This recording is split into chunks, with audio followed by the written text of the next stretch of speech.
Buenas tardes a todos y bienvenidos.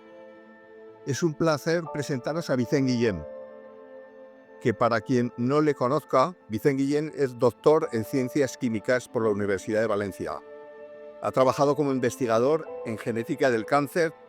En su tiempo libre se dedica a la divulgación de la espiritualidad, a través de charlas de forma gratuita y totalmente desinteresada.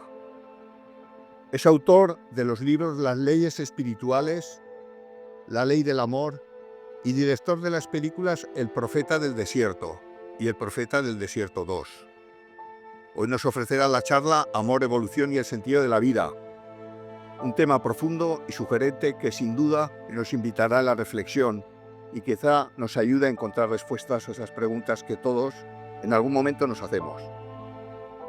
Especial agradecimiento a Vicent por el esfuerzo de venir y compartir su sabiduría, y a Cristina López de Arce, que es la persona que muy amablemente nos ha cedido esta bonita sala con su total apoyo. Y antes de comenzar, os ruego que mantengáis vuestros teléfonos en silencio y que reservéis las preguntas para el final, donde tendremos un espacio dedicado a este fin. Sin más, os dejo con Vicent Guillén. Muchas gracias.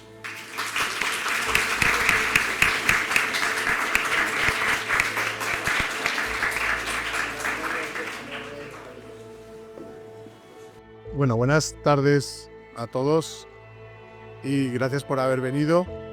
Primero agradecerle a Carlos Olmos, pues que haya organizado la charla, porque eso es complicado y da muchos problemas a veces. Ha hecho un gran esfuerzo y se lo agradezco mucho. Bueno, él y yo, en realidad la idea fue de él, ¿no? Me planteó pues que si podía venir a Zaragoza. Y bueno, pues cuando tuvimos el hueco, pues ya le contesté y él empezó a organizarlo. Y pues también, pues por supuesto, agradecerle a Cristina, pues su amabilidad y su disposición para poner a disposición de nosotros esta bonita sala. Y hacía 10 años que no venía a Zaragoza. Pasa el tiempo volando. La última vez fue en 2016, ¿no? Ya tenía ganas de volver. Y de hacerlo con esta charla, ¿no? La última vez que estuvimos haciendo una charla que tenía que ver con las enfermedades y las emociones, ¿no? El origen emocional de la enfermedad o influencia del estrés y otros factores emocionales en la génesis de las enfermedades. Y en esa charla ya empezamos a hablar una parte de lo que hoy vamos a contar, ¿no? Del sentido de la vida, ¿no? Porque yo creo que el ser humano, yo creo que todos los seres humanos necesitamos saber cuál es el sentido de la vida. No sé si vosotros habéis llegado a encontrarle sentido a la vida. Espero que sí. Bueno, ahora os haré una pregunta. 3 preguntas os voy a hacer al respecto. Pero yo creo que la búsqueda del sentido de la vida es uno de los enigmas fundamentales de la humanidad, ¿no? ¿Qué hacemos aquí? ¿Hemos venido a hacer algo en particular al mundo?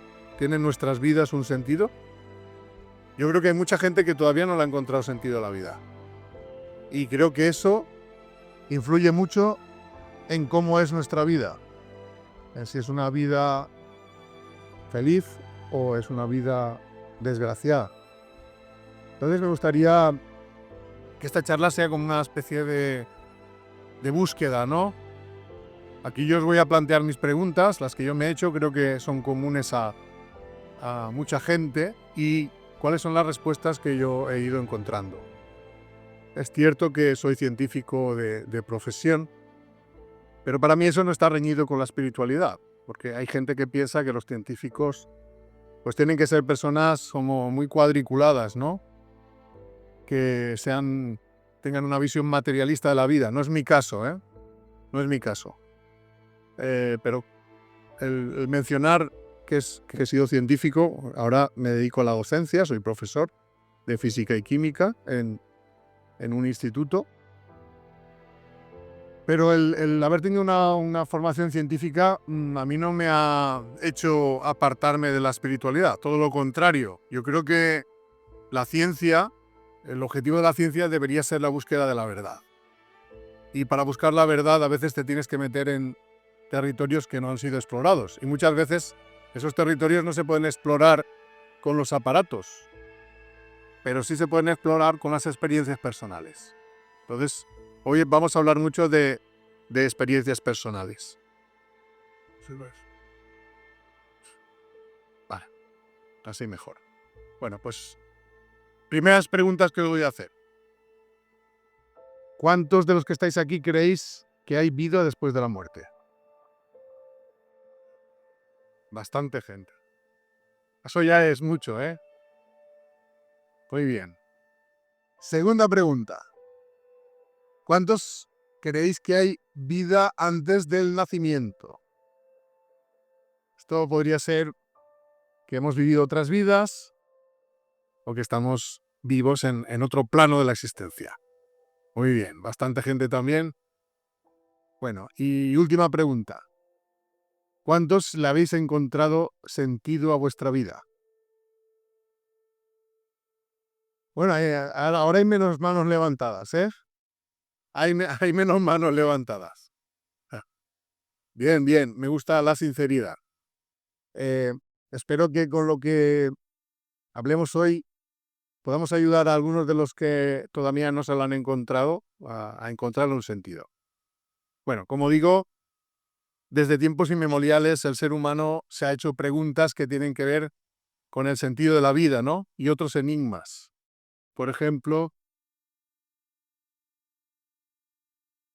¿por qué existe el mundo, no? ¿Lo ha creado alguien? ¿Hay un ser superior? ¿Hay un Dios que haya creado el mundo? ¿Viene de la nada, como algunas teorías científicas sostienen? Esa sería la primera pregunta, ¿no? ¿Quién ha creado el mundo o si se ha creado a sí mismo? Otra pregunta, pues tendría que ver ya con lo que os he dicho, ¿no? Con el sentido de la vida. ¿Qué hacemos aquí? ¿Por qué existimos? ¿Por qué existe el mundo? ¿Por qué existe la vida? ¿Hemos venido a hacer algo en particular? ¿Tienen nuestras vidas un sentido? Yo creo que todos en algún momento nos hemos planteado eso. Pero como nos dejamos atrapar por el día a día, ¿no? Los problemas del día a día, pues esa pregunta se queda como apartada en un rincón de nuestro corazón y pensamos que, bueno, ya llegará el día en que le voy a dedicar más tiempo, porque ahora no puedo, ¿no? Porque tengo mucho estrés, trabajo, pagar la hipoteca, es lo normal, ¿no? Ir al gimnasio o cada uno la marcha que tenga, ¿no? Trabajo, un montón de cosas, ¿no? De manera que a veces cuando viene el momento en el que sufrimos una pérdida, por ejemplo, la muerte de un ser querido, es cuando irremediablemente vuelve esa pregunta a nuestra mente, a nuestro corazón, ¿no? Porque en ese momento ya no podemos dejarlo para otro día. Necesitamos contestar a por qué, ¿no? A por qué se ha muerto mi ser querido. Cuando esa persona que muere es anciana, pues lo damos como algo normal, ¿no? Es la ley de la vida, ¿no? Que la gente mayor, pues, se muera antes que la gente joven. Sin embargo, cuando se muere una persona joven, ya no nos parece tan normal, ¿no? Y nos preguntamos, ¿por qué? ¿Por qué se ha tenido que morir un hijo, ¿no? En la juventud, en la niñez, o incluso por qué hay niños que nacen muertos, ¿no? Entonces, en ese momento sí que nos planteamos preguntas existenciales, ¿no? ¿Por qué a mi ser querido? ¿Por qué a nuestra familia? ¿Qué hemos hecho mal? ¿Cuál es el motivo, no? ¿Es una cuestión de azar o es una cuestión del destino? ¿Y por qué, no? ¿Por qué el destino nos golpea a nosotros y no a otra persona? Bueno, más cositas. ¿Qué pasa cuando morimos? ¿Hay algo después de la muerte? Ya he visto que aquí mucha gente pues cree que sí, ¿no? Yo también, ¿eh? Yo también. Eh, entonces eso es uno de los enigmas, porque todavía hay mucha gente que no ha resuelto ese enigma, ¿no? Hay mucha gente que no cree en la vida después de la muerte, otros sí, pero a veces uno no sabe qué es lo que se va a encontrar cuando sobrevenga ese momento, ¿no? y hay como miedo, ¿no? Miedo a qué va a pasar o miedo a lo desconocido, ¿no? Bueno, eso es uno de los temas que vamos a tocar. ¿Qué pasa cuando morimos y qué es lo que viene después? Este es otra pregunta que nos hacemos, ¿no? Que estaba relacionado con lo que estaba explicando, ¿no? Hay gente que muere cuando supuestamente no le tocaría, ¿no? Que muere joven, ¿no? Y cuando eso ocurre, pues nos planteamos muchas cosas, ¿no? ¿Por qué? ¿Por qué ha pasado eso? Otra pregunta puede ser, sabemos que nacen muchos niños, la mayoría sanos, pero hay algunos que nacen con enfermedades congénitas, ¿no? Y esa enfermedad puede hacer que su vida pues sea una vida de sufrimiento para él, para la familia, seguramente una vida corta. Y ahí vuelve a surgir la pregunta, ¿por qué? ¿Por qué a mi hijo? ¿Por qué a nuestra familia? ¿Es que tenemos mala suerte? ¿Es algo que tiene que ver con nuestro destino? ¿Cuál es la razón? Si os fijáis, si observamos un poco la realidad, nos daremos cuenta que nuestra vida está muy condicionada por dónde nacemos. Me refiero a en qué familia nacemos, en qué lugar del mundo. Si es un lugar donde hay una guerra o donde se pasa hambre, pues nuestra vida va a ser muy complicada, seguramente llena de mucho sufrimiento y corta. Si nacemos en un lugar del mundo donde hay paz y prosperidad, nuestra vida parece que tenga perspectivas mejores, ¿no? Si nacemos en una familia que nos quiere, también nuestra vida será mejor. Pero si nacemos en una familia que no nos quiere, pues será una vida peor, ¿no? Entonces, ¿cuál es el motivo por el cual unos nacen en una familia, en un lugar del mundo, mientras que otros nacen en otro lugar y en otra familia? ¿Hay algo que lo determina? ¿Es una cuestión de buena o mala suerte? Fijaros que si el principio de la vida fuera el nacimiento, llegaríamos a la conclusión de que la vida es injusta, porque parece favorecer a unos y perjudicar a otros, ¿no? El niño que nace en medio de una guerra, pues diremos, ese niño está siendo perjudicado comparado con el niño que nace en una familia, en un lugar donde hay paz y prosperidad y en una familia que lo quiere. Pero el problema es que a lo mejor no es el nacimiento el principio de la vida. Bueno, intentaremos responder a esa pregunta también. Más preguntas. ¿Por qué existe la maldad? Sabemos que en el mundo pasan cosas horribles. Han pasado, pasan y siguen pasando. Y ahora estamos viviendo una época realmente complicada, ¿no? Parece que vuelven los malos del pasado, ¿no? Vuelve la maldad, vuelven los gobernantes. No es que antes fueran muy buenos, pero ahora es que parece que ya no tienen ni vergüenza, ¿no? De reconocer cuál es la intención que tienen, ¿no? Y hacen cosas horribles y además se sienten orgullosos. ¿Por qué existe la maldad? ¿Por qué existen las guerras, los genocidios, los asesinatos, las violaciones? Todo lo que pasa de malo en el mundo. Muchas personas argumentan que no creen en Dios precisamente porque si existiera ese Dios se supone que debería ser todopoderoso y bondadoso, ¿no? Entonces, de alguna manera, se esperaría de ese Dios que interviniera para arreglar los males del mundo. Y sin embargo, como eso no parece ocurrir, pues llegan a la conclusión de que ese ser no existe. Es una forma de ver las cosas, pero ¿es la forma equivocada o la forma adecuada? Hablaremos también de eso.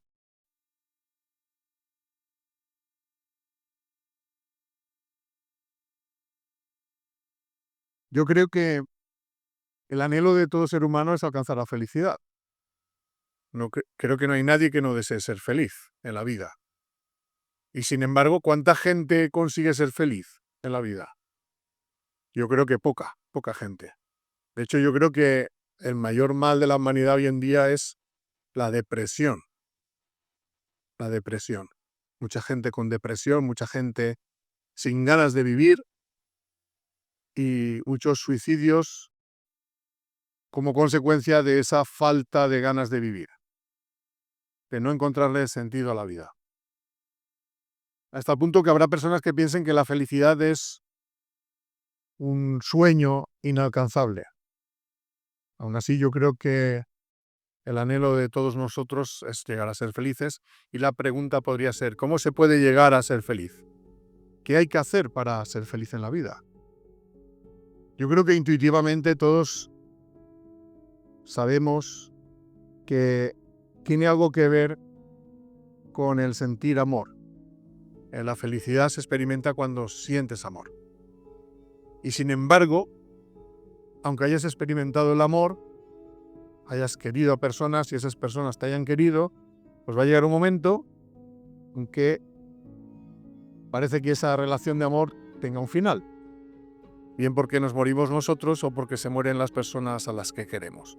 Y entonces es cuando todavía la vida se nos antoja más injusta, porque habiendo disfrutado de un periodo de felicidad, parece que ese periodo siempre vaya a tener un final, ¿no? El final es cuando se mueren los seres que se aman. Por eso la sensación de mucha gente es que la vida es muy injusta, porque está llena de muchos sufrimientos a los cuales no le hemos encontrado una explicación. Y sin embargo, uno se puede preguntar, ¿hay una respuesta a todas estas preguntas? Pero una que sea satisfactoria, que sea coherente, que tenga sentido y que lo explique todo sin que tenga lagunas y agujeros de incomprensión. Y si existe esa respuesta, ¿cómo se puede acceder a ella? ¿Cómo podemos lograr encontrar una respuesta que realmente nos sea satisfactoria, que haga encajar las piezas de nuestra vida perfectamente? Pues en mi búsqueda personal, a mí me han ayudado mucho los testimonios personales, los que he vivido en primera persona y los que he conocido de otras personas. Y ahora me gustaría que repasáramos algunos de esos testimonios porque nos van a ayudar en nuestra búsqueda de respuestas, ¿no? Por ejemplo, las experiencias cercanas a la muerte. Ahora explicaremos en qué consiste, pero básicamente ya os adelanto que son experiencias vividas por personas que han estado en muerte clínica y que han conseguido ser reanimadas. Hay más de las que pensamos, y más hoy en día que hay tantos avances, ¿no? En la medicina, pues por ejemplo el uso de desfibriladores, ¿no? Cuando una persona tiene un infarto, pues ha salvado de la muerte a mucha gente. Sí, sin embargo, durante un periodo cortito estuvieron muertos. Y en ese periodo de tiempo vivieron una experiencia que ya veremos que es muy parecida en todas las personas que la han vivido, ¿no? Esto es a lo que se llama experiencia cercana a la muerte. Luego hablaremos de las experiencias de las personas moribundas, porque al final de la vida también hay personas que tienen unas experiencias que parecen extraordinarias, pero que son muy parecidas en todos los seres humanos. Luego hablaremos de las personas que afirman recordar vidas pasadas y el de aquellas personas que afirman haber contactado con seres que ya han fallecido. Y lo vamos a ver desde una perspectiva científica, pero no de una ciencia materialista que niega antes de empezar a estudiar, sino de una ciencia con amplitud de miras, ¿no? De científicos que tienen inquietudes existenciales y espirituales. Vamos a empezar hablando de las experiencias cercanas a la muerte. Como he dicho, las experiencias cercanas a la muerte son experiencias que han vivido personas que han estado en situación de muerte clínica. Ahí no molesta, creo yo. Bueno, como os he dicho, la experiencia cercana a la muerte tiene una serie de etapas que han sido descritas por los investigadores Quizá el pionero en el estudio de experiencias cercanas a la muerte es el Dr. Raymond Moody, psiquiatra y filósofo. Él es el que estableció estas etapas y el que le puso el nombre de experiencias cercanas a la muerte. Pero esto es algo que ha sucedido durante toda la historia de la humanidad. Lo que pasa es que, pues, durante mucho tiempo, estas experiencias el ser humano no las ha sabido colocar en el lugar que le corresponde. ¿Qué ocurre en una experiencia cercana a la muerte? Primero decir que esto le pasa a personas que por diferentes motivos han entrado en muerte clínica. Esto es, se les ha parado el corazón, han dejado de respirar y su cerebro ha dejado de funcionar. Lo normal es que esto sea la muerte definitiva. Y sin embargo, hay personas que o de forma espontánea o bien gracias a la actuación de los equipos de digamos, urgencias, ¿no? Los sanitarios, pues han conseguido ser reanimados. Y una vez son reanimados, cuentan una experiencia que vivieron en ese rato, que puede ser más o menos largo, en el que su cuerpo estaba muerto, que supuestamente no tenía que haber pasado nada, ni tendrían que recordar nada de ese periodo, y sin embargo recuerdan algo, y ese algo que recuerdan es una vivencia muy intensa y muy real. ¿Cómo empieza la experiencia cercana a la muerte? Con la separación del cuerpo. O sea, esas personas sienten que se salen de su cuerpo, como si el cuerpo fuera un vestido que llevaran puesto y que en ese momento se despojan de él. Una vez se han salido del cuerpo, siguen percibiendo la realidad, siguen pensando, sintiendo y percibiendo todo lo que pasa a su alrededor. Ya no lo hacen a través de los sentidos físicos, pero de alguna manera lo perciben. Además, las percepciones son más intensas. Por ejemplo, la visión pasa a ser visión periférica. Ven a los 360 grados. Y pueden hacer zoom. Pueden intentar agrandar lo que es pequeño, cosa que nosotros con los ojos no podríamos hacer. Necesitaríamos un microscopio. Pues ellos lo pueden hacer. Se sienten como en estado de ingravidez, como si no pesaran, como si flotaran, ¿no? Y en ese estado ya dejan de percibir cualquier sensación ligada al cuerpo. Si habían tenido un accidente y a consecuencia del accidente pues se había fracturado algún hueso o tenían daños en los órganos y eso les provocaba algún tipo de dolor, al salir del cuerpo dejan de sentir ese dolor. Una vez se salen del cuerpo, algunos, no todos, algunos la experiencia digamos que acaba aquí y luego regresan al cuerpo, pero hay otros que una vez salen del cuerpo experimentan como un viaje a toda velocidad. Algunos lo describen como si atravesaran un túnel, otros no, pero es cierto que experimentan un viaje, al final del cual llegan a un lugar que describen como un lugar de mucha luz, de mucha paz, un lugar donde se sienten maravillosamente y del cual no se querrían ir. Y en ese lugar suelen tener un encuentro, o bien con seres queridos que ya han fallecido, o bien con seres que ellos describen como sus guías, o incluso con alguna figura de las religiones, como Jesús u otros seres. En ese encuentro se les hace saber que todavía no ha llegado su hora y que se tienen que volver al cuerpo. Y es entonces cuando regresan súbitamente al cuerpo y al meterse dentro de él recuperan las constantes vitales. También hay personas que experimentan como en una revisión de su vida desde ese momento hacia atrás, como un rebobinado de su vida hacia atrás y donde suelen vivir especialmente intensamente aquellos episodios de su vida más significativos a nivel emocional. La cuestión es que todos estos han regresado y al regresar hay algo que cambia en sus vidas. Primera cosa que cambia, dejan de tenerle miedo a la muerte, porque han echado un vistazo y lo que han visto tiene buena pinta. Por lo tanto, el miedo a la muerte desaparece prácticamente más del 98% de los que han tenido la experiencia. Y otra cosa que ocurre es que experimentan un cambio de valores. Es como que la vivencia que han tenido les ha hecho saber cuál es el sentido de la vida, cuál es el propósito. Y a consecuencia de ello cambian su forma de vivir. Empiezan a vivir con más conciencia de lo importante que es sentir amor. Y lo importante que es ir desprendiéndose del egoísmo en sus múltiples manifestaciones. Muchos de ellos también empiezan a tener capacidades extrasensoriales, empiezan a poder percibir cómo están las personas sin hablar con ellas, a tener sueños proféticos, a ver a seres del otro lado con bastante facilidad.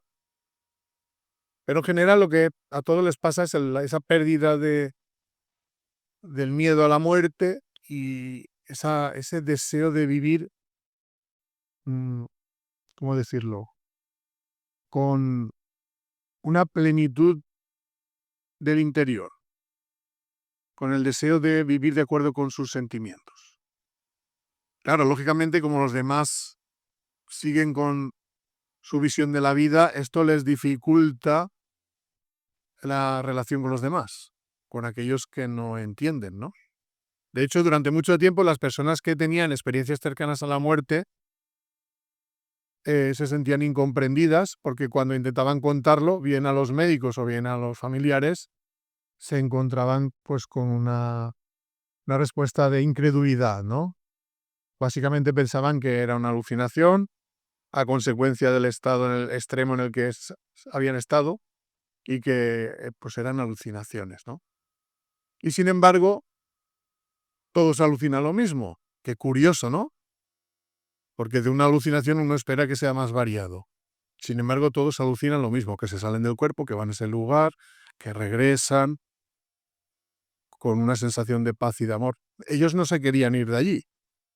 Lo que pasa es que parece ser que todavía no se podían quedar. De hecho, muchos se enfadan, ¿no? Pero ¿por qué me habéis traído de vuelta con lo bien que estaba yo allí? Bueno, pues, como digo, hoy en día, estas experiencias son más fáciles de comunicarlas, ¿no? Porque hay, digamos, una aceptación mayor que en el pasado. No es porque haya más, pero sí que hay más que son dadas a conocer. Yo hace un par de años estuve en un congreso que hacen en Madrid, que lo hacen todos los años, que se llama Estuve allí. Y la gente los ponentes que van allí, mayoritariamente, pues muchos son personas que han tenido una experiencia cercana a la muerte y que se atreven a contarlo públicamente. Entonces, para mí es una buena señal, ¿no? Porque todos necesitamos saber qué es lo que hay en el otro lado, ¿no? Y si hay algunos que han ido y han vuelto, pues creo que es interesante conocer esos testimonios, ¿no? Y todo esto lo estoy comentando porque creo que uno de los enigmas fundamentales es saber qué pasa cuando nos morimos, ¿no? Y qué es lo que viene después. Las experiencias de esas personas traen buenas noticias. ¿Qué noticias traen? Que la vida continúa más allá de la muerte del cuerpo físico y que lo que nos vamos a encontrar allí en general es bastante mejor de lo que hay aquí. Eso no quiere decir que todas las experiencias cercanas a la muerte sean positivas. Hay gente que ha tenido experiencias negativas. Alrededor del 2% son negativas. ¿Cuántas personas tienen experiencias cercanas a la muerte? Lo digo porque alguien puede pensar, bueno, pero esos son casos aislados, ¿no? Bueno, pues se ha hecho un cálculo ya de cuánta gente va a tener una experiencia cercana a la muerte. Según los investigadores, alrededor del 4% de la población en algún momento de su vida va a tener una experiencia cercana a la muerte.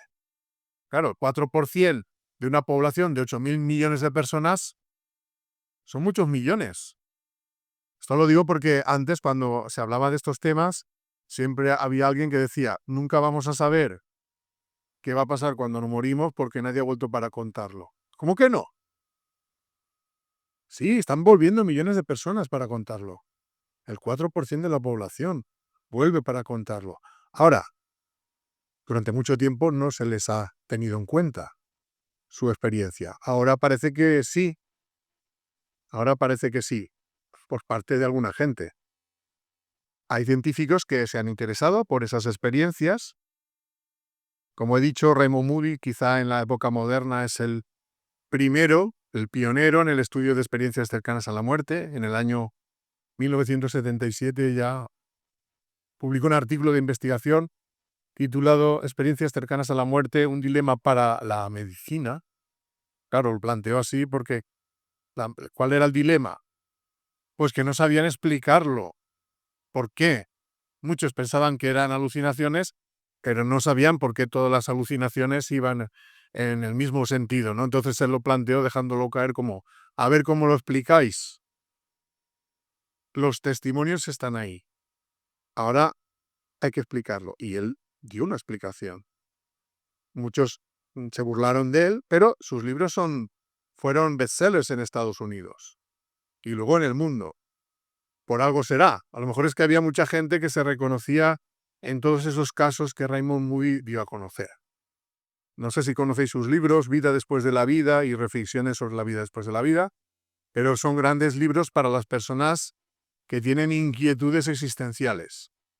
Yo fue uno de los primeros libros que me leí, el de Vida después de la vida, porque me daba confianza que un médico hablara sobre ese tema.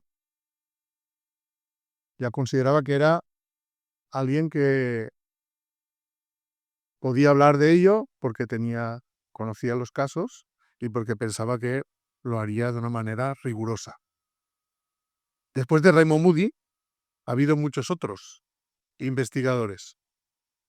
Melvin Morse se dedicó a estudiar experiencias cercanas a la muerte en niños pequeños. Él trabajaba en un hospital infantil, en urgencias, y tuvo la ocasión de conocer muchos casos de niños que también entraban clínicamente muertos y que conseguían ser reanimados. Resulta que esos niños contaban esencialmente con las palabras de un niño la misma experiencia que los adultos. Entonces, claro, esto era todavía más chocante, ¿no?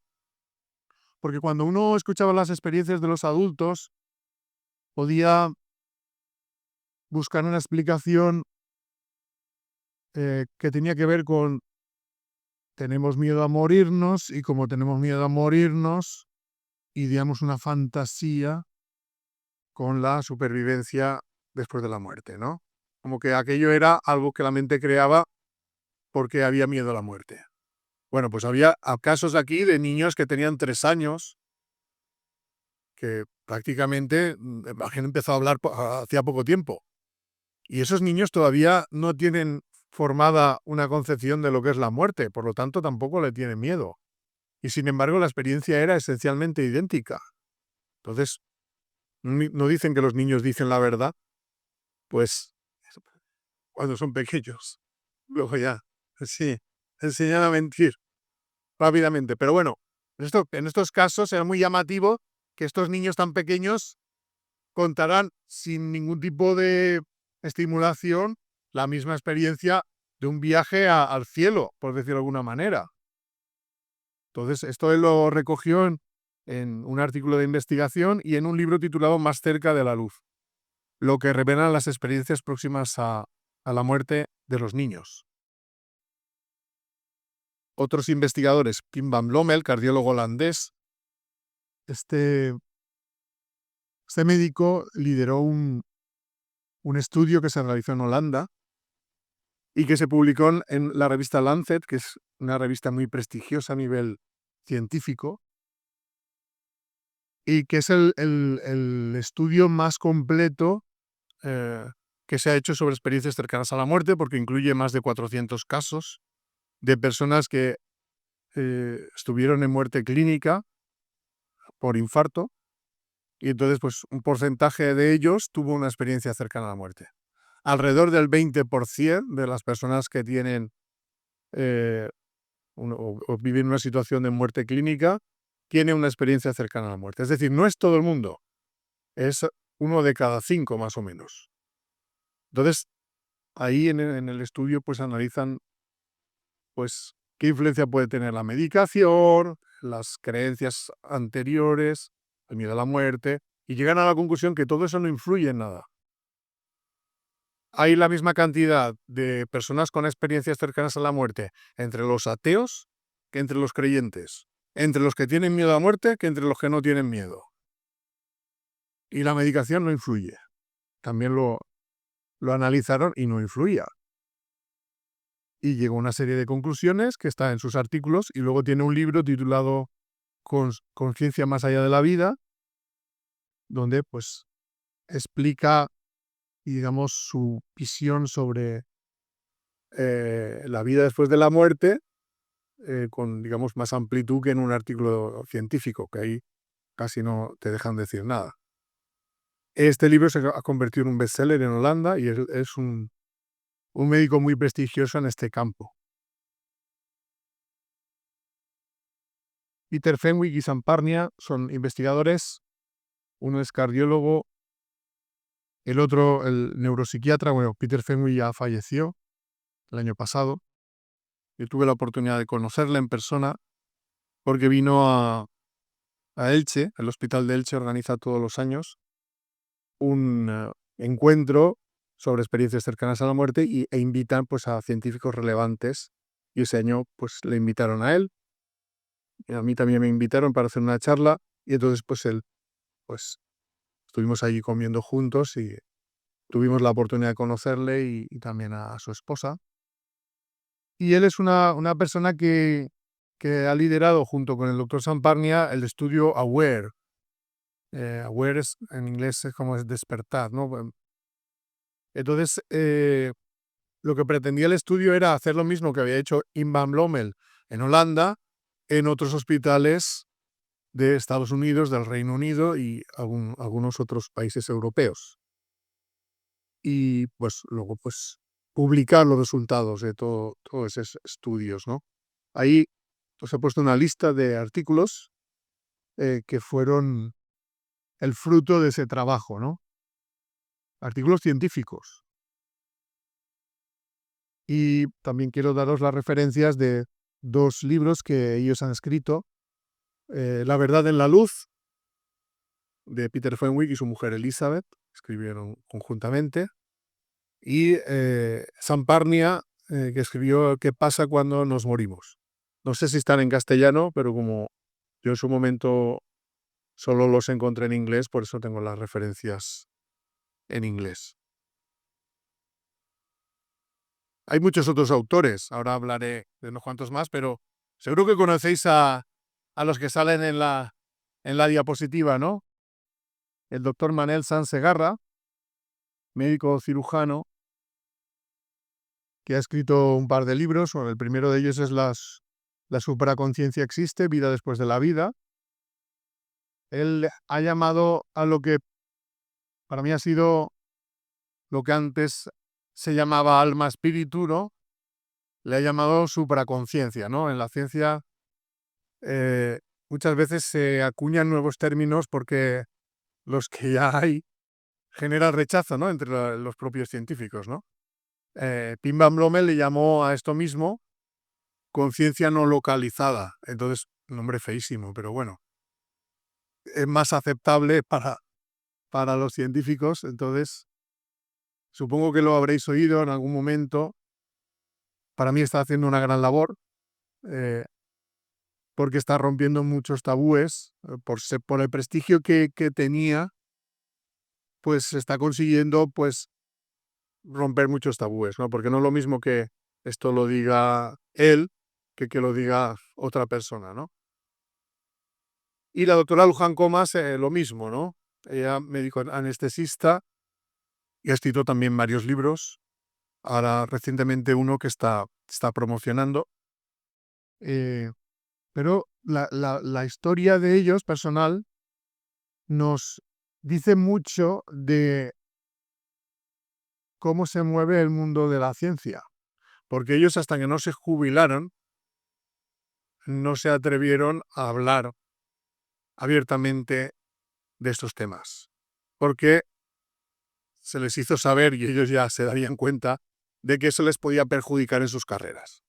Entonces, cuando ellos ya se sintieron libres, que es cuando se jubilaron, pues ya empezaron a hacer lo que ellos realmente querían hacer, ¿no?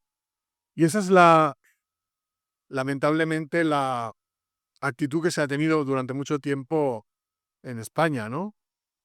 Mientras los otros países iban publicando todo esto, en España aquellos que querían hacer estudios semejantes eran boicoteados. Yo conozco varios casos de médicos que intentaron hacer estudios sobre experiencias cercanas a la muerte en muchos hospitales y, les boicotearon. Algunos directamente se reían en su cara y a otros les decían, sí, te vamos a ayudar. Pero a la hora de la verdad no le pasaron ningún caso. Entonces, claro, eso da tristeza, ¿no? Pero bueno, parece ser que ellos están consiguiendo romper ese muro y mm, desarrollar pues algunos estudios, sobre todo en países de habla hispana, ¿no? Eh, y espero pues que en algún momento pues esos resultados sean publicados. Pero ha costado mucho, ¿no?, llegar a ese punto, ¿no? Como digo, hoy en día ya hay más apertura, pero hace 20 años no la había. No la había. Era más difícil hablar de esto. Más investigadores, conoceréis a algunos de ellos, sobre todo al doctor José Miguel Gaona, sale mucho en la tele, al otro lado del túnel. El doctor Enrique Vila, Yo vi la luz, sobre experiencias cercanas a la muerte en España. Él fue un pionero aquí en España, Enrique Vila, porque en la época en la que él publicó sus libros, estamos hablando de antes del 2000, había todavía mucha oposición dentro de la medicina. Sin embargo, él se atrevió. Yo estuve en una de las últimas charlas que él dio, que fue en Almería, el año 2006, y al año siguiente falleció. Pues a pensar que soy gafe, ¿no? Porque a Peter Fenwick también. Bueno, Peter Fenwick duró más años, ¿eh? No se murió al año siguiente de que nos conociéramos. Bueno, la cuestión es que, bueno, Jean-Jacques Carbonnier, Jeffrey Long, todos son médicos que han tenido contactos con personas que han tenido experiencias cercanas a la muerte y que se han atrevido a dar a conocer esos testimonios, ¿no? Y todos ellos, todos estos que estoy nombrando, están llegando a la misma conclusión. La conclusión es que la experiencia cercana a la muerte es real, no es una alucinación. Y la segunda conclusión es que lo que nosotros somos, llamadle supraconciencia o alma, espíritu, como queráis, sobrevive a la muerte del cuerpo físico.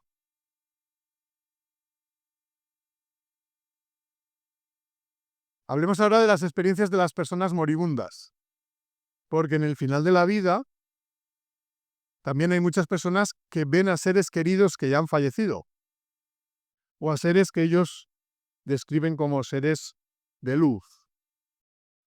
¿Cuál puede ser el significado de esa experiencia? El objetivo. ¿Cuál pensáis que puede ser? Exacto. Ayudarles a hacer la transición, a darles la bienvenida, ¿no? Y que no tengan miedo, porque claro, ellos al ser conocidos tuyos, seres queridos tuyos, pues te dan confianza, tranquilidad. Sabes que no puede ser nada malo cuando ellos están ahí, ¿no? Y han venido a recogerte. En realidad, si os fijáis, el nacimiento y la muerte tienen muchas cosas en común. Cuando un niño nace, están los familiares esperándole y hacen una fiesta, porque ha venido un nuevo ser a este mundo. Cuando alguien se muere, esa fiesta se traslada al otro lado, porque para ellos la muerte para este mundo es el nacimiento para aquel mundo. Entonces también están allí esperando a los familiares para hacer una fiesta, porque reciben en el mundo espiritual a un hermano que estaba cumpliendo sus pruebas en el mundo físico. Entonces para ellos es un motivo de alegría. para nosotros de tristeza porque pensamos que se ha acabado todo, para ellos que saben que la vida es inmortal y que lo que hacemos es simplemente cambiar de domicilio del plano material al plano espiritual y viceversa, pues para ellos es un motivo de alegría. También se corta un cordón cuando nacemos para este mundo, ¿no? El cordón umbilical, y también se corta un cordón, que es el cordón de plata, que une al espíritu con el cuerpo cuando uno pasa de este plano al otro. Hasta en eso hay semejanzas. Y además también hay médicos en el plano espiritual que ayudan a desencarnar o a nacer para el otro plano. Igual que aquí hay médicos para ayudar a nacer y evitar las complicaciones del parto, ¿no? En el otro lado también hay médicos espirituales que ayudan a desencarnar, porque hay gente que tiene dificultades para desencarnar. Entonces, para preparar a los que se van a ir, pues vienen estos seres, como digo, muchas veces son familiares y a veces son seres de luz que son como gente más preparada, ¿no? Para que no tengan miedo, ya que nosotros no les ayudamos mucho, pues vienen del otro lado a ayudarles. También los investigadores se han interesado por estos testimonios. Por ejemplo, Elizabeth Kubler-Ross, psiquiatra, por cuestiones de trabajo, ya convivía con enfermos terminales y ella quería un poco describir cuáles eran las etapas del proceso que vive un moribundo. Ella era totalmente atea, no creía en nada, y sin embargo, después de conocer los testimonios de los moribundos, cambió de opinión y empezó a creer en la vida después de la muerte. No sé si conocéis sus libros, tiene algunos. La muerte, un amanecer, sobre la muerte y los moribundos. Yo La muerte, un amanecer lo recomiendo a personas que han tenido la pérdida de seres queridos, porque da esperanza, ¿no? De que realmente la muerte no es el final. Peter Fenwick y su mujer Elizabeth también han escrito el libro El arte de morir, también recogiendo las experiencias de los moribundos. Ellos han hecho estudios de investigación en centros geriátricos. Allí hay mucha gente que hoy en día fallece y el personal de estos centros pues tiene mucho conocimiento de todos esos casos, ¿no? Bueno, la conclusión de los estudios de moribundos es la misma que en el caso anterior. La vida continúa. La vida continúa. Y estas personas empiezan a tener contactos con los hermanos del otro lado, que están allí esperándoles. Hablemos ahora de las experiencias de personas que afirman recordar vidas pasadas. Algunos de estos recuerdos son espontáneos, sobre todo en niños de corta edad, mientras que otros se pueden obtener a través de hipnosis regresiva. También hay científicos que se han dedicado a estudiar esto. Por ejemplo, Ian Stevenson, médico y bioquímico, profesor en la Universidad de Virginia, dedicó su carrera a estudiar los casos de niños que recordaban vidas anteriores. Niños pequeños muchas veces. Han aprendido a hablar y algunos de ellos recuerdan una vida anterior. Y dan testimonios de lo que pasó en esa vida. Entonces lo que él intentaba era intentar comprobar si lo que el niño contaba había ocurrido realmente en la vida de alguien que ya había fallecido antes de que esos niños nacieran. Si conseguía documentar el recuerdo y comprobar que es cierto, pues lo consideraba un caso real de recuerdo de otras vidas. Pues en ese trabajo de investigación reúne una base de datos con más de 2.500 casos verificados. 2.500 casos. Son muchos casos.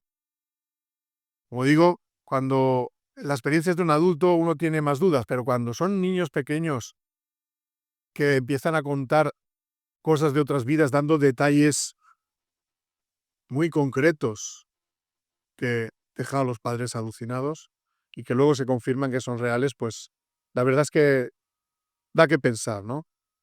Además, Ian Stevenson también descubrió que muchas marcas de nacimiento en realidad son las huellas de la forma de morir de la vida anterior. Si ha sido una muerte traumática, ¿no? Esto es increíble, pero es cierto, él lo ha mostrado en sus libros, ¿no? Algunos libros de Ian Stevenson, 20 casos que hacen pensar en la reencarnación o niños que recuerdan otras vidas. Y también pues esos artículos de investigación que os presento ahí. Su primer artículo también se publicó en el año 1977, igual que el de Raymond Moody, y lo tituló El valor explicativo de la idea de la reencarnación. A partir de entonces y hasta su fallecimiento, pues ha trabajado en este tipo de estudios, ¿no? Niños que recuerdan otras vidas. Un continuador del trabajo de Ian Stevenson es Jim Tucker, también en la Universidad de Virginia, que ha escrito también artículos de investigación y un libro titulado Vida antes de la vida, los niños que recuerdan vidas anteriores. Es curioso que todo ese trabajo se ha podido hacer porque hubo una persona con dinero que donó su fortuna para que se hicieran esos estudios en la Universidad de Virginia. Porque claro, todos estos profesores cobran. Y el donante puso como condición que se tenía que dedicar al estudio de esos casos. Y gracias a ese donante, pues el doctor Stevenson, ¿sabéis cómo funciona todo en Estados Unidos, no? El dinero por delante. Si no, no les hubieran dejado estar en la universidad, ya sabéis, las universidades americanas, quien paga manda, ¿no? Entonces, tenemos que dar gracias a ese donante que todo ese trabajo se haya podido dar a conocer. Hay muchos otros investigadores, no, pero en su momento Ian Stevenson fue pionero. Estos son libros de otros investigadores, en este caso de casos de personas que han recordado vidas pasadas ya en etapa adulta a través de hipnosis regresiva. Por ejemplo, Vida antes de la vida, de la doctora Helen Wambach. Vidas pasadas, del doctor Peter Fenwick y su mujer Elizabeth. Es que su mujer se ha metido en todos los fregados. Porque han encontrado un nexo, ¿no?, de unión. Brian Weiss, el doctor Brian Weiss, muchas vidas, muchos maestros. El doctor Juan José López, médico de Cartagena, especialista también en terapia regresiva, la respuesta está en el alma. O el doctor Michael Newton, que ha escrito un libro titulado La vida entre vidas. Este último libro es diferente al resto. En el resto se habla de experiencias de personas que recordaron vidas anteriores a través de la hipnosis. En el caso de Michael Newton, lo que han recordado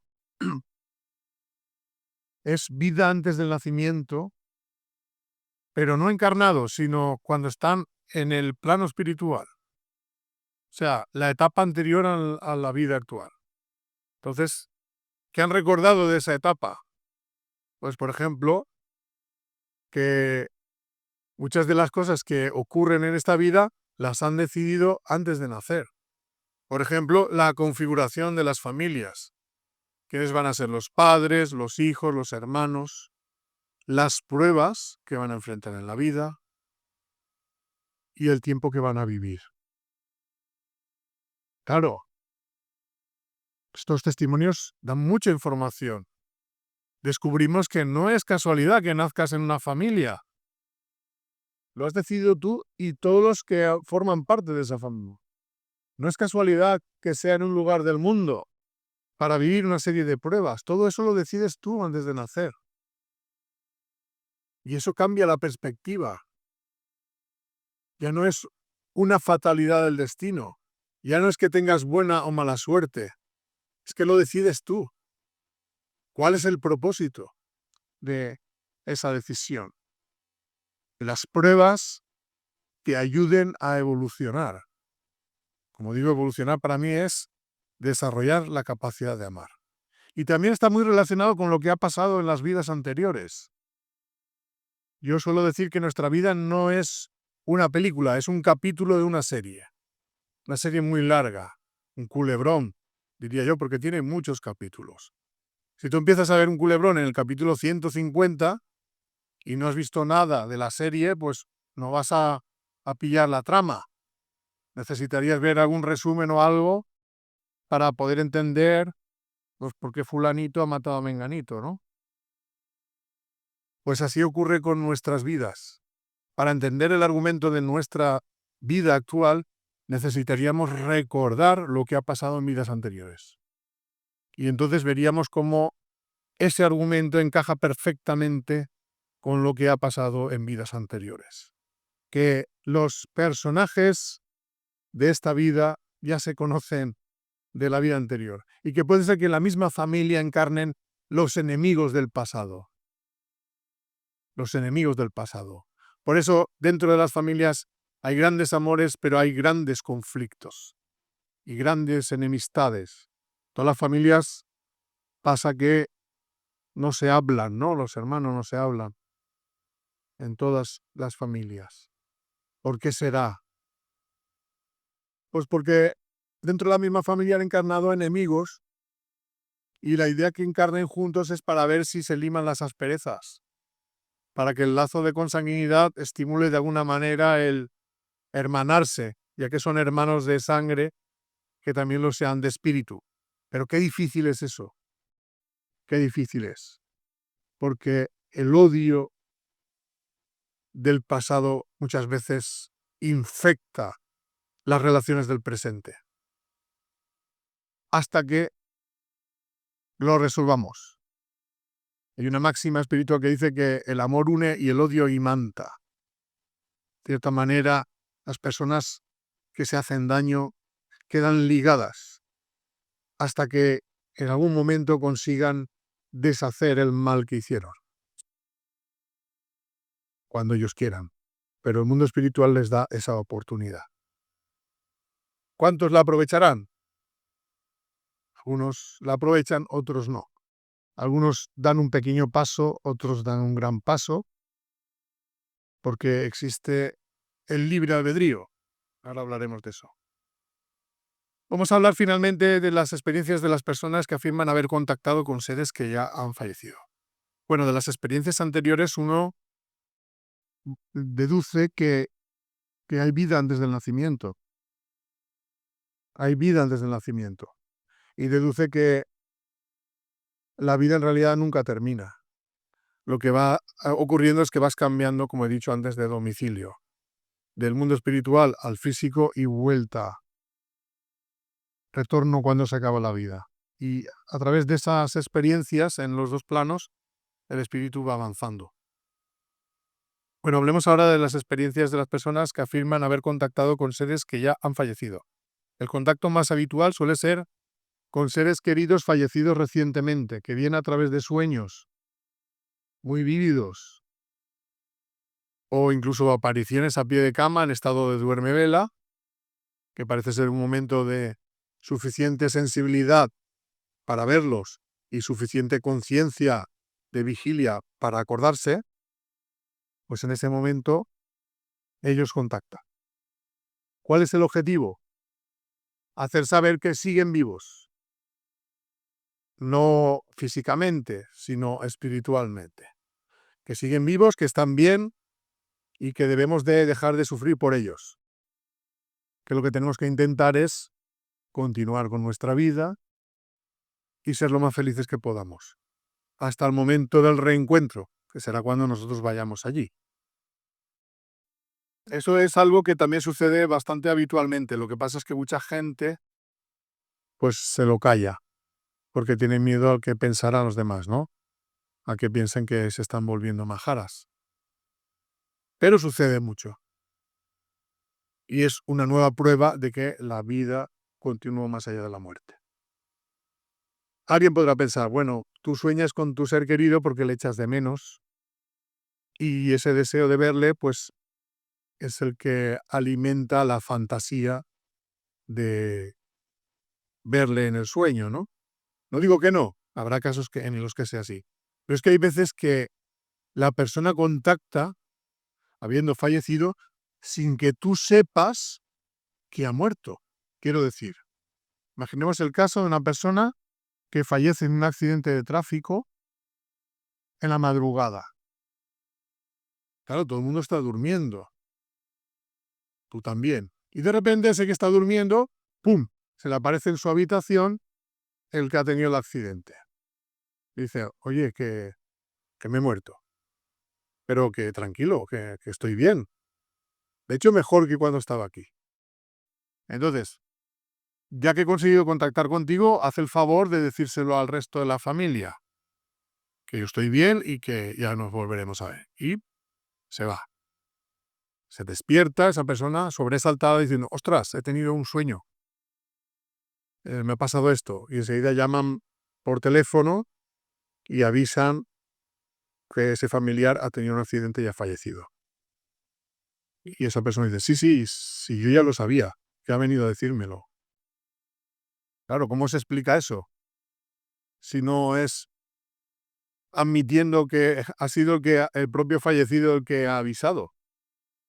Allí no podemos decir que el sueño ha sido porque tenía ganas de ver al familiar que ha fallecido porque tú no sabías que había fallecido. Pues esto ocurre. Y hay gente que tiene más facilidad que otra para tener este tipo de contactos. Digamos que esa facilidad que unas personas tienen para ver a los seres del otro plano se llama mediumnidad. Y uno puede tener dudas de que eso sea real o no. De hecho, habrá mucha gente que diga que tiene ese contacto y no sea cierto. Pero, a pesar de que haya gente que lo pueda fingir, hay casos que dan que pensar, ¿no? En la Universidad de Arizona, en Estados Unidos, intentaron idear un experimento para ver si realmente es posible contactar con los seres fallecidos a través de personas sensibles, de mediums.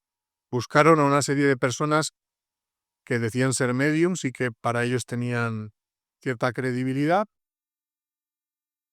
y al mismo tiempo buscaron a estudiantes de la universidad que hubieran tenido la pérdida reciente de un ser querido.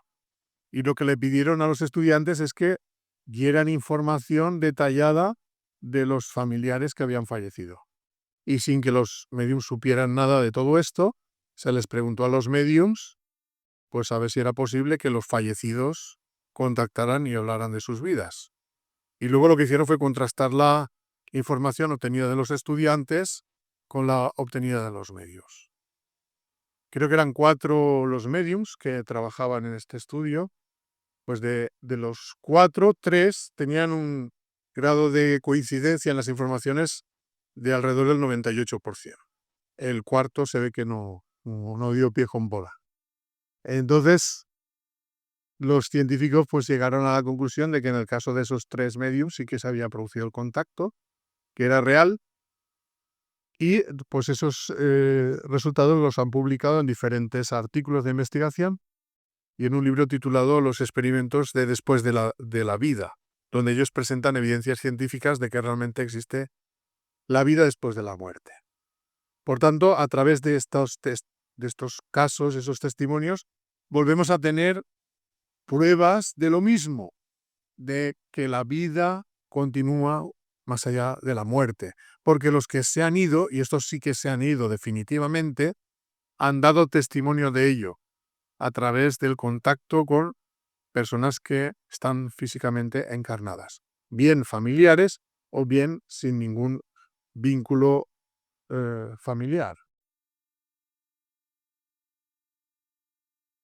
¿Qué vamos a hacer ahora? Pues vamos a repasar un poquito las informaciones más relevantes que se han obtenido a través de todos esos testimonios, que nos van a servir para contestar a nuestras preguntas sobre el sentido de la vida.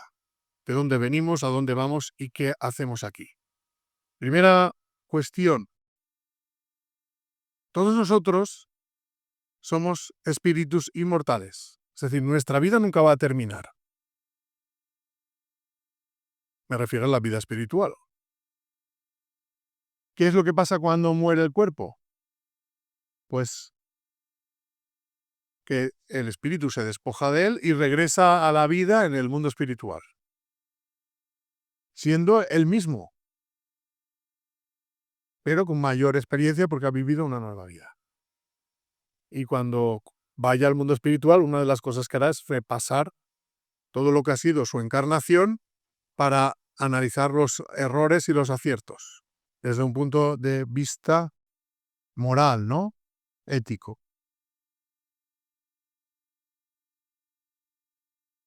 Todo eso está pensado porque existe un plan en el plano espiritual. El plan lo que pretende es que vayamos creciendo nuestra capacidad de amar y que sea a través de nuestros propios méritos a base de experimentar en el plano físico con libertad.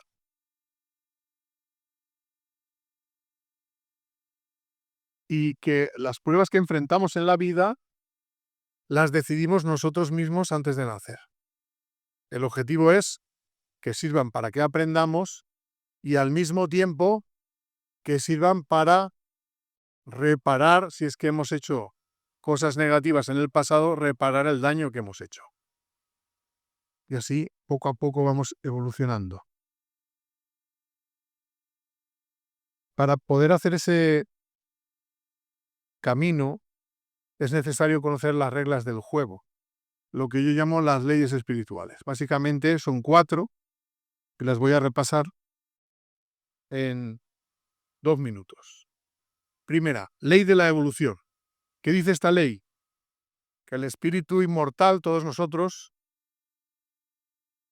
creado como una chispa vital, un principio espiritual ignorante de todo, pero que tiene la potencialidad de aprenderlo todo, va a ir ligándose a las formas de vida del mundo material para ir aprendiendo. Y de esa manera, poco a poco, irá volviéndose cada vez más perfecto, más amoroso y menos egoísta. Por lo tanto, la diferencia que hay entre nosotros no es porque hayamos sido creados diferentes. Simplemente es que estamos en una etapa diferente de nuestro proceso de evolución. Hay gente que fue creada antes, gente que fue creada después, gente que avanza más rápido, gente que avanza más lento, periodos en los que nos estancamos, periodos en los que avanzamos más rápido, de manera que el resultado de la edad espiritual y lo rápido o lento que vayas evolucionando determina tu nivel evolutivo actual. Es decir, que no hay favoritismos en el mundo espiritual. Todos partimos del mismo lugar y nos dirigimos hacia el mismo lugar, hacia la perfección. Pero ese camino es un camino lento, porque depende de nuestro trabajo y nuestra voluntad. Hay una ley que es la ley del libre albedrío, que dice que el espíritu es el que decide su camino. No estamos obligados a evolucionar, solo si queremos hacerlo. Y por eso, cuando el espíritu no quiere avanzar, se estanca. Y porque existe el libre albedrío, es la razón por la que Dios no viene a interferir en ese libre albedrío. Los males del mundo están ahí como consecuencia del egoísmo del ser humano. Y le corresponde al ser humano el darse cuenta de ello y el remediarlo. Porque si viniera Dios a arreglar los males del mundo, entorpecería nuestra evolución. Sé que eso puede costar de entender, pero os puedo poner un ejemplo. Imaginaos que tenéis a un hijo y a vuestro hijo le ponen deberes en el colegio y vuestro hijo no tiene ganas de hacerlos. Quiere jugar a la Play. Y vosotros decís, bueno, pobrecillo, no le voy a hacer pasar por ese mal trago, lo voy a rellenar yo. Y el niño, al día siguiente, lleva los deberes perfectos. El profesor se queda, wow, poco sorprendido, ¿no? Ya se imagina lo que ha pasado, pero llega el día del examen y el alumno tiene que hacer los ejercicios por sí mismo, ahí ya no están los padres. Y el alumno pues no sabe hacerlo. Y entonces ahí se descubre el pastel. ¿Cuál ha sido la consecuencia de todo eso? Pues que el alumno se ha quedado estancado. Que temporalmente parecía que avanzaba, pero en realidad no era avance del alumno, era la gracia de los padres que queriendo ayudar al hijo le habían sustituido sus pruebas. Pero eso no ayuda. simplemente hace que los hijos se vuelvan más perezosos. Pues Dios, como buen padre, no le hace los deberes a sus hijos. Intenta que sean ellos.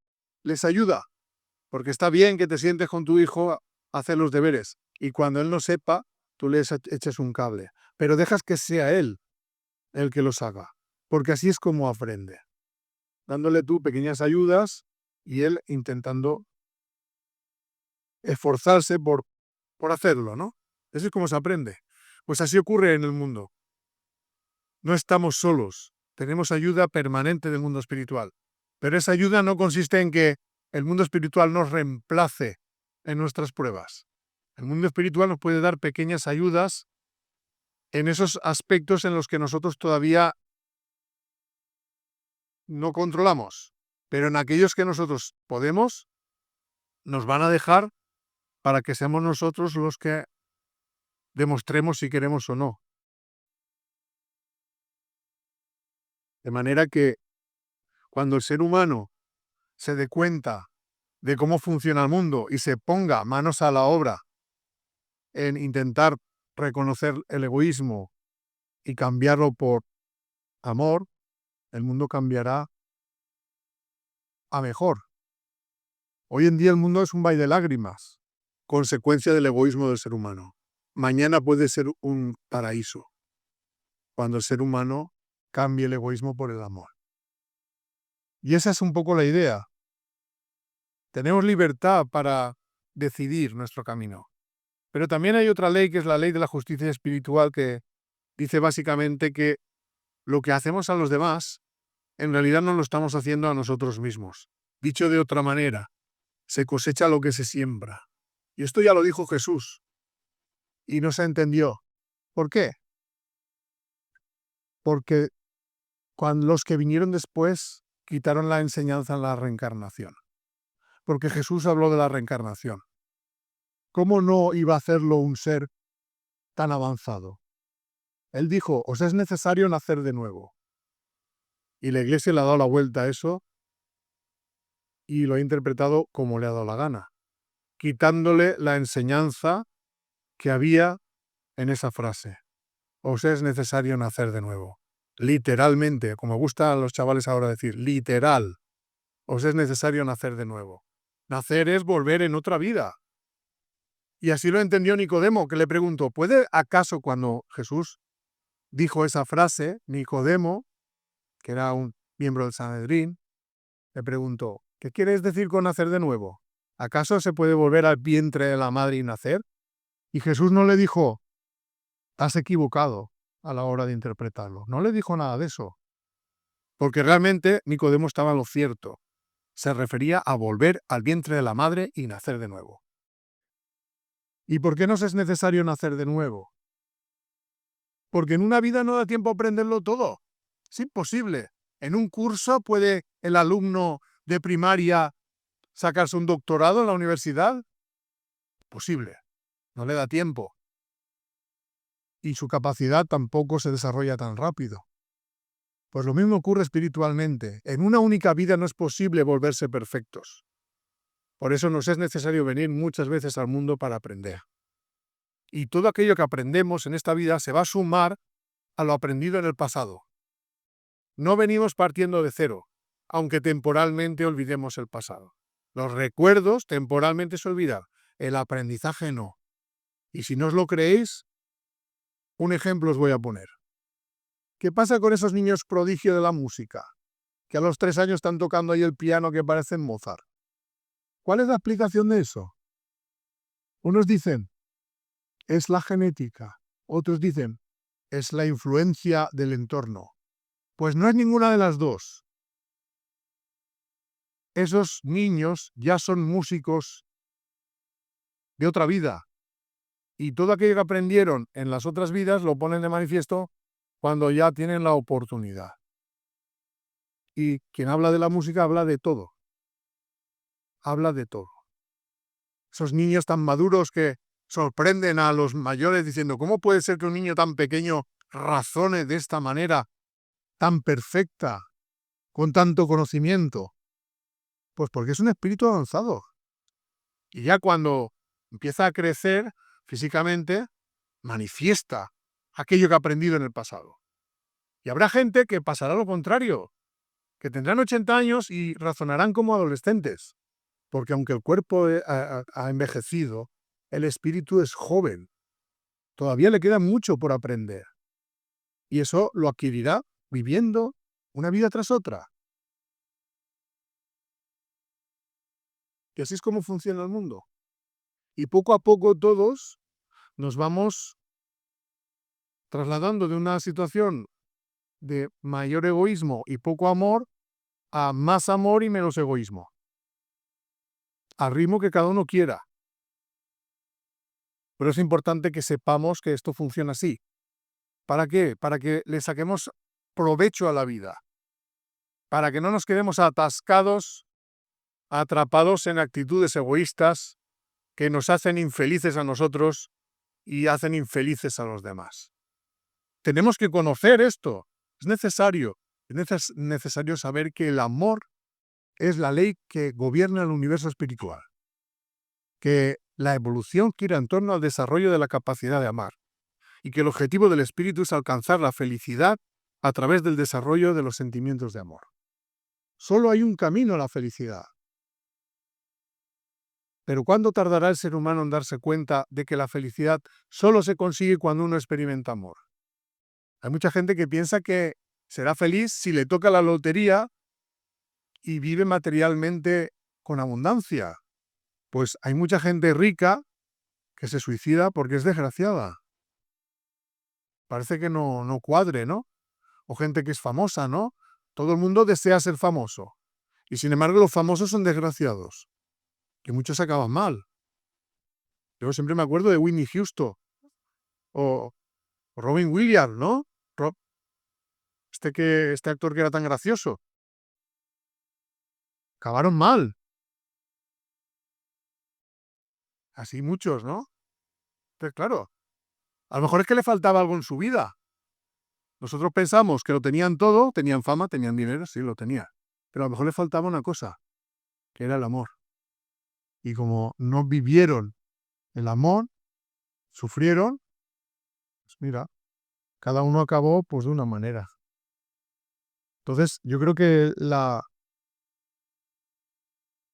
idea sería que nos diéramos cuenta de lo importante que es experimentar el amor para ser feliz. Y que el resto de cosas son accesorias. Las personas que han tenido la experiencia cercana a la muerte se suelen dar cuenta de esto. Y entonces, a partir de entonces, se enfocan la vida de una manera espiritualmente provechosa. Al que quiere, ¿eh? Porque existe el libre albedrío y no todo el mundo saca partido de esa experiencia. Como digo, para mí el sentido de la vida de todos nosotros tiene algo en común, que todos venimos a aprender a amar. ¿Cuál es la diferencia? Que cada uno ha elegido unas pruebas diferentes para hacer ese camino. Cada uno está en un punto del camino y cada uno lleva un lastre de las otras vidas de cosas que no ha hecho bien. Y en función de eso y de la necesidad de evolucionar, elige las pruebas. Por tanto, muchas de las fatalidades de la vida no están ahí para fastidiarnos, sino para ayudarnos a aprender. Y las hemos elegido nosotros, aunque ahora pensemos que es imposible. Porque pensad que la conciencia que nosotros tenemos en este mundo tiene una amplitud de miras muy estrecha. Conocemos muy poco. Sin embargo, cuando estamos en el mundo espiritual vemos la realidad tal y conforme es. Y en función de ese conocimiento elegimos. Aunque luego puede ser que haya gente que se arrepienta.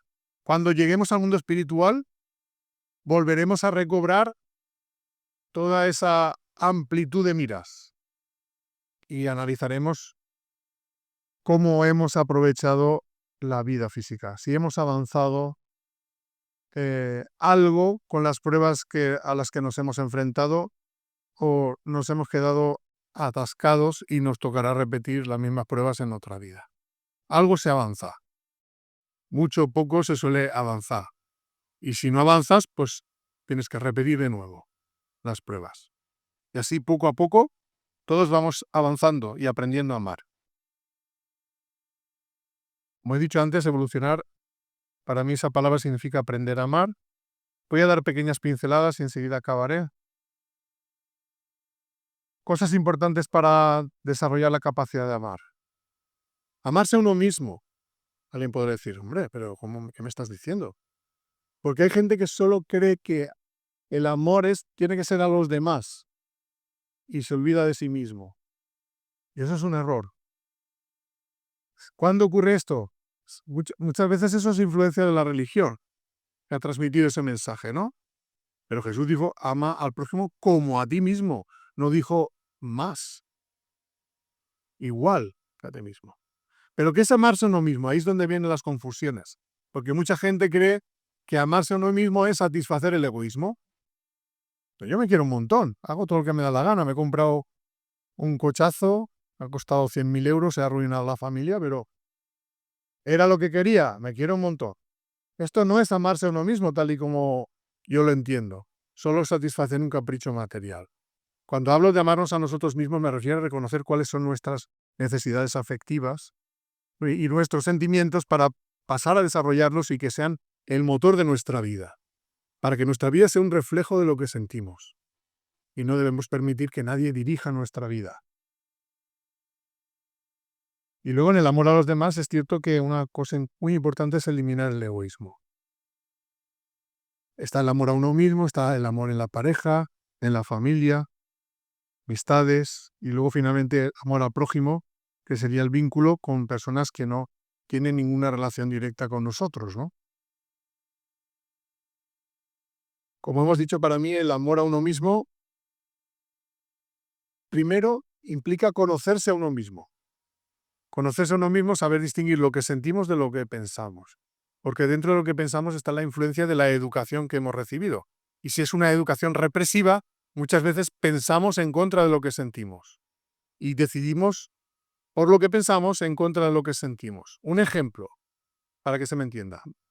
Imaginaos una mujer que nació en la época de Franco, se educó con los valores del catolicismo, le dijeron que el matrimonio es para toda la vida y que romperlo es un pecado. Fue a la iglesia, se casó, porque ha unido Dios, que no lo separe el hombre. Pues os declaro marido y mujer. Claro, si te crees eso, imagina que con el tiempo esa mujer se da cuenta que no está enamorada. A lo mejor ya se casó sabiéndolo y la obligaron. Pero bueno, imaginemos que al principio pensaba que estaba enamorada, pero luego se ha dado cuenta de que no. Pues si se quisiera a sí misma, le diría al marido, mira, yo no estoy enamorada de ti, no te deseo nada malo, pero no estoy enamorada. Y por eso ni soy feliz yo, ni te puedo hacer feliz a ti. Dejamos la relación. Y a cada uno que busque su felicidad en otra relación o por sí mismo. Pero claro, es que a esa mujer le dijeron que eso de dejar el matrimonio, eso es un pecado. Y entonces cree que Dios le va a castigar si da ese paso. Y se obliga a continuar la relación hasta que la muerte os separe, ¿no? Que dice el cura. Primero, Dios no une a la gente. Se unen los que quieren y se desunen los que quieren. Dios lo que quiere es que seamos libres. La Iglesia es la que ha montado ese sistema.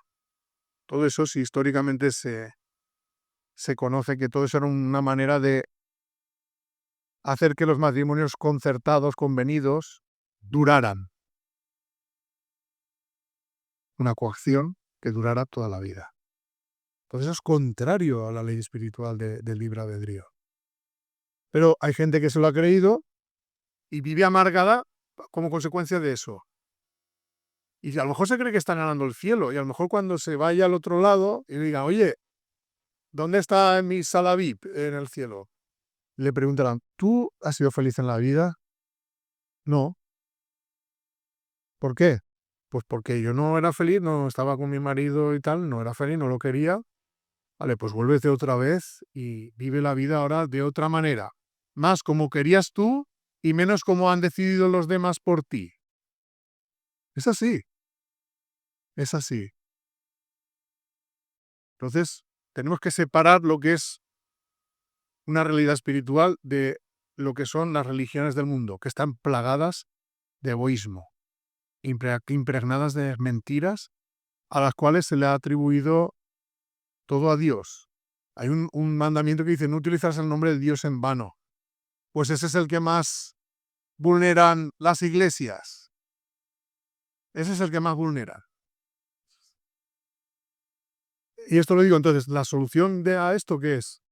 Bueno, esa mujer, pues, que se desprenda de toda esa educación y empiece a vivir de acuerdo con lo que siente. No tiene que tener miedo ni al qué dirán, ni a la reacción de los demás, ni a que le castigue el mundo espiritual, porque nada de eso va a suceder. Bueno, quiero decir, nada de eso es verdadero. Sí que puede tener represalias, pero a pesar de ello, tiene que luchar para ser feliz, porque tiene el derecho de ser feliz. Tiene el derecho a la libertad de sentimiento. Y es un derecho que no debe permitir que se vulnere. Igual que hay derecho a la libertad de pensamiento, a la libertad de expresión, a la libertad de sentimiento, ese es el derecho fundamental que tienen los seres humanos. Y no dejemos que nadie pisotee ese derecho.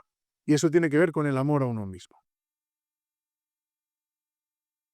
En el tema del amor a los demás, para mí el amor verdadero a los demás tiene que cumplir dos condiciones. Primero, que sea libre. Segundo, que sea incondicional.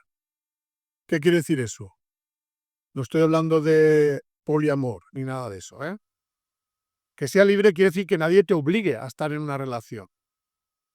Tú no puedes obligar a nadie a que una persona te quiera, ni te puedes obligar a querer a alguien a la fuerza. Esto es algo que ha de nacer espontáneamente. Y luego también ha de ser incondicional. Tú no puedes hacer las cosas esperando algo a cambio. Si lo haces esperando algo a cambio y hay un interés detrás.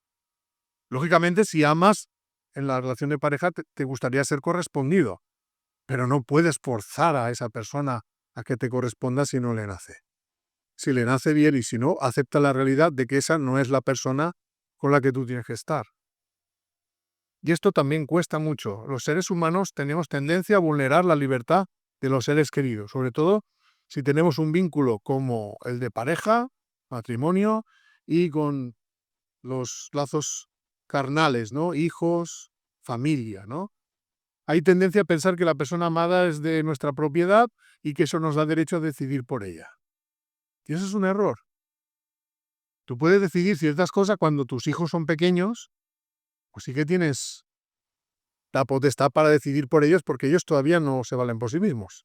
Pero cuando esos hijos van creciendo, hay que dejar que vayan tomando sus decisiones.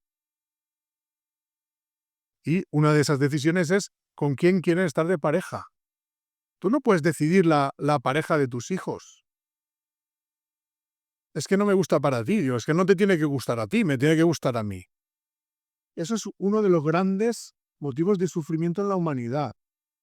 Hay media humanidad que todavía está con el tema de los matrimonios convenidos. Media humanidad. Y la otra media todavía está intentando influir. Y eso genera mucha infelicidad. Eso tiene que acabar. Las decisiones de pareja las toma uno mismo. Y aunque tú quieres a ese ser querido, le puedes dar un consejo, pero no le puedes obligar a que lo siga.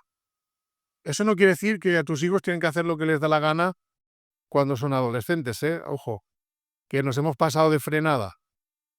Ahora tenemos el problema de que no sufra mi hijo frustraciones de ningún tipo. Y entonces les complacemos en todo y dejamos que el egoísmo campe a sus anchas. Nuestros hijos también tienen egoísmo. Y nosotros como padres tenemos la responsabilidad de ayudar a que ese egoísmo vaya menos. Cuando el arbolito es pequeño lo puedes enderezar. Cuando se hace grande ya no. Entonces aprovechemos ese momento. No demos por bueno que nuestro hijo se comporte como si fuera un salvaje. Nuestra obligación es decirle, esto no es correcto. Y si no te comportas correctamente, esto tiene unas consecuencias. Porque nos hemos pasado. Que no sufra nada. Yo como profesor lo vivo. Padres súper consentidores con los hijos que el hijo se convierte en un tirano porque ya lo lleva dentro y porque los padres les han ayudado, creyendo que eso es amor, y eso no es amor. Eso es como lo del padre que le hace los deberes al hijo. Complacer no tiene por qué ser igual a ayudar. Si tú complaces a tu hijo y haces que sus defectos se potencien, no le estás ayudando en su evolución. Bueno, ya para ir acabando, algunos pequeños consejos en el tema del amor al prójimo. Cosas importantes. Respetemos la libertad de sentimiento.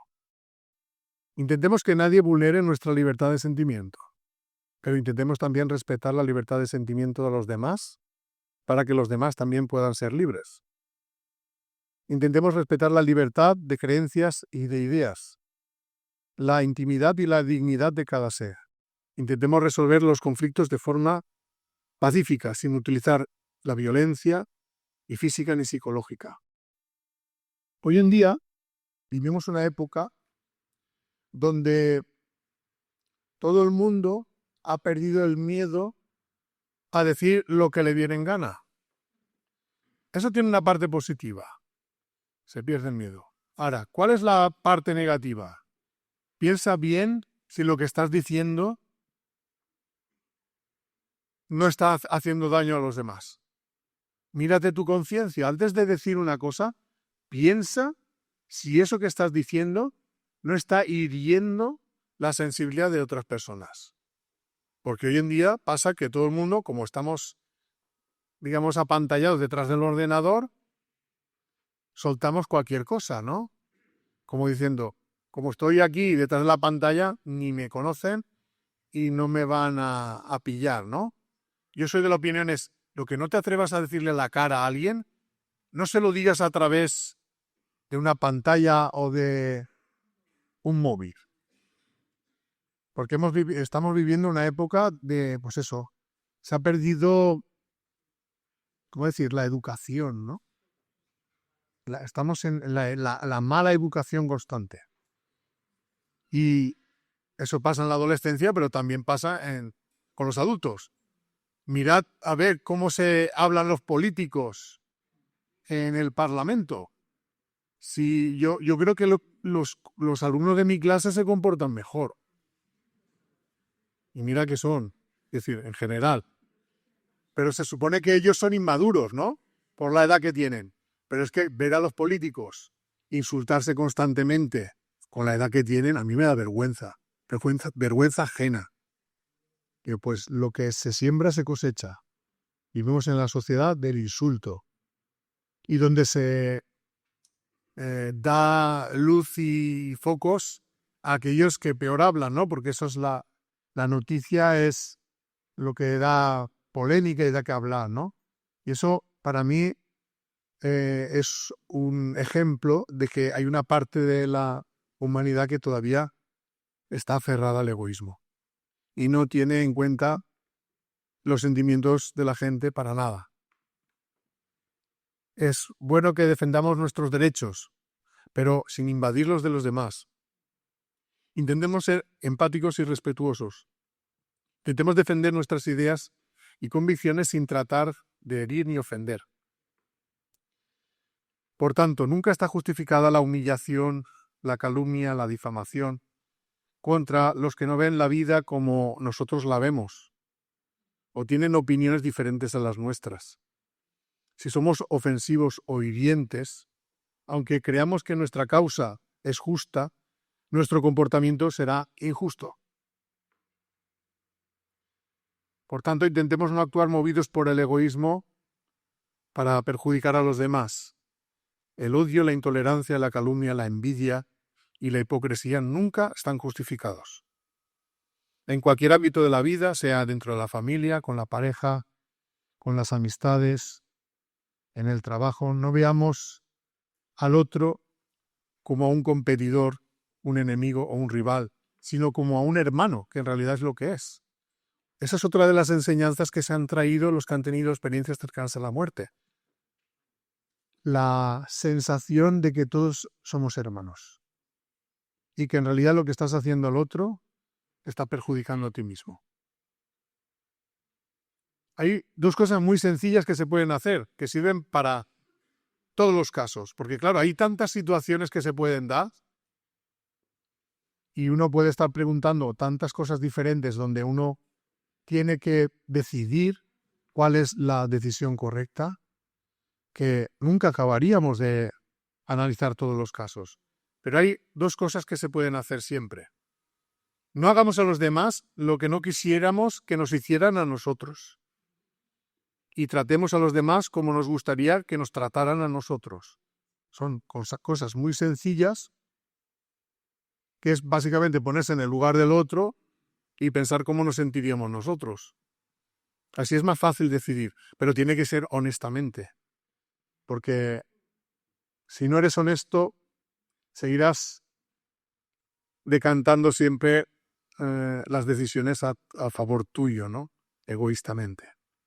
La ley del embudo, ¿no? Lo ancho para mí, lo estrecho para los demás. Solo cuando dejemos de actuar con interés sin pedir algo a cambio por lo que hacemos, estaremos cerca de alcanzar el amor incondicional, que ese es el objetivo en realidad. Al final, la evolución espiritual gira en torno a dos situaciones o dos conceptos: desarrollo de la capacidad de amar y eliminación del egoísmo. Si al final de la vida desarrollamos un poquito nuestra capacidad de amar y eliminamos un poquito nuestro egoísmo, ya podemos darnos con un canto en los dientes, porque no es fácil. Pero es un esfuerzo que merece la pena, porque eso nos hará ser más felices, cada vez más felices.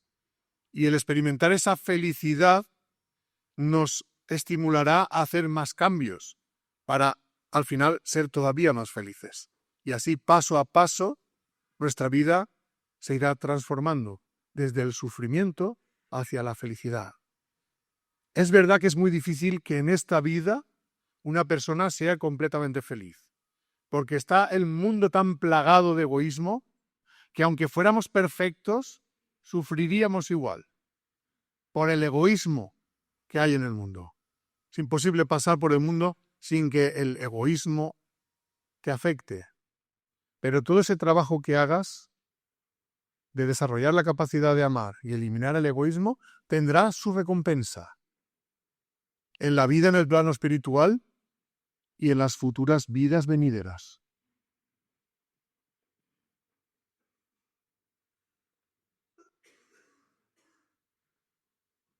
Intentemos que nuestra vida sea un reflejo de lo que sentimos y luchemos para que nuestra vida sea un reflejo de lo que sentimos.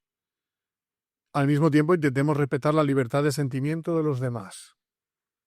Si hiciéramos eso, estaríamos ya en una senda directa hacia la evolución espiritual. En realidad, si lo miramos bien, todo el sufrimiento del mundo tiene el mismo origen: la ausencia de amor, llamémosla egoísmo.